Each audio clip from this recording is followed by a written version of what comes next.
Hey everybody, how's it going? Greetings from the north of Ireland. My name is Clif. I'm an animal rights activist, and most of you will probably already know me from my YouTube channel and my activism. It's been a while since I've done a video like this, talking to cameras so closely. I'm feeling every one of my 54 years, but yeah, we'll see how it goes. So I'm making this video today for two reasons, and the first reason is I want to thank everybody who has subscribed to my channel this year. I started this year with the intention, I set myself a target of having 1,000 subscribers in 2022 or by the end of the year, and I'm currently sitting on just under 900, which is absolutely small fry to most people, but for me it means the world. Because I'm genuinely trying to make a difference for the animals and for everybody who subscribes and who shares my videos and who comments. I appreciate you so much, and I just want to say also that the comments that I get are unbelievably kind. Like, sometimes I find it hard to believe I'm just a normal guy who's out there having conversations and trying to make a difference. Yeah, so thank you so much, everybody. It really means everything to me. I want to tell you a little bit about myself just quickly, so and why I am the person that I am today. And it all stems back to an incident when I was a little child. I was either 5 or 6 years old, I can't remember exactly. But I lived in the countryside, and in the summertime in those days the farmer would come around with a tractor and flatbed trailer, and all the local kids in the area would get onto the trailer and he'd take us to a potato field, and we'd literally pick potatoes by hand.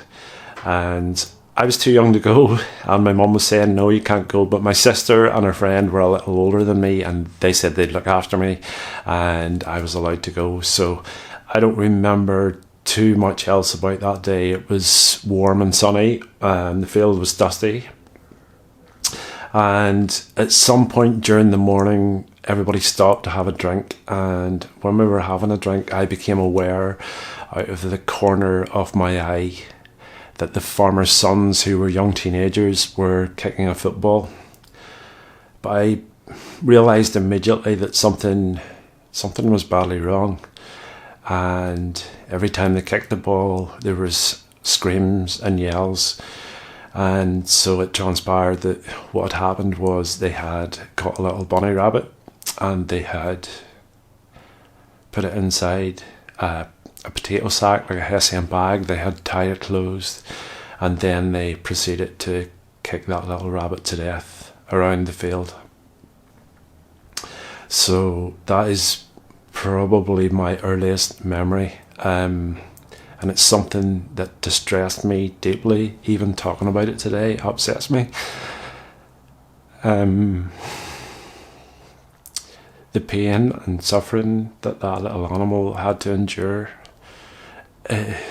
just unfathomable that people would think it's okay to do such a thing. And I remember crying when I went home, sitting with my dad and him trying to explain to me, and I think the overwhelming feeling that I felt was guilt that I couldn't do anything. I mean, I was only a little tiny boy and they were maybe like 10 years older than me, and I could not do a single thing to stop them, and I felt completely helpless.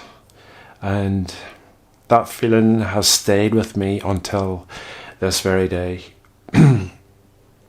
So as we all know, the industries in the world, the animal testing, eating animals, wearing their skin, circuses, zoos, and all the ways that animals are made to suffer in this world at the hands of human beings is absolutely terrible. And the way I see it now is I am not a little boy anymore.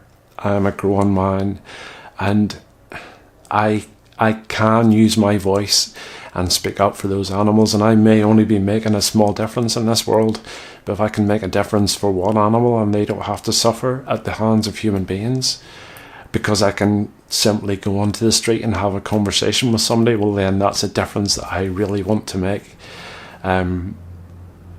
I genuinely see animals like children. They are completely innocent. The way we treat them, you wouldn't do it to your worst enemy. And I just think that information and informing people is absolutely key in this fight that we have. So it's with that in mind that I have set up a Patreon.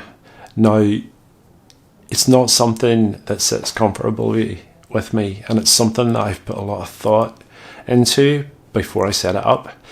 But I feel like I am on this planet to try and make a difference to the animals, and the more time that I can spend doing activism and outreach and advocacy and speaking for the animals, the better. That's what I feel that my cause is, or my vocation in life is. So my eventual goal is to be a full-time activist and not to spend my time in a job that doesn't do anything for me. It doesn't fill my heart. All it does is pay the bills. So I've set up the Patreon with the intention of being a full-time activist eventually. I've set the donation levels really, really low. I think it's £3, £5 and £10 maximum. I certainly don't want anybody to be given any large amount of money. I don't want anybody to give me money that can't afford to.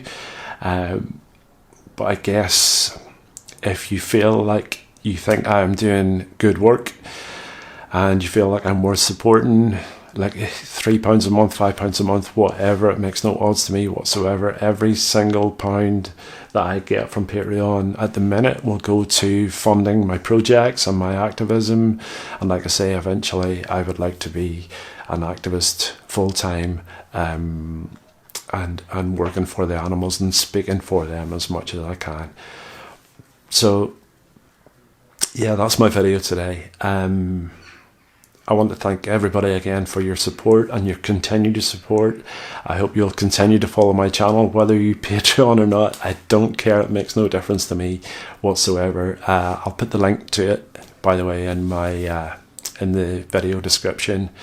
So yeah, look after yourselves. I hope you're all well, and let's do this for the animals. Peace, everybody. Thank you.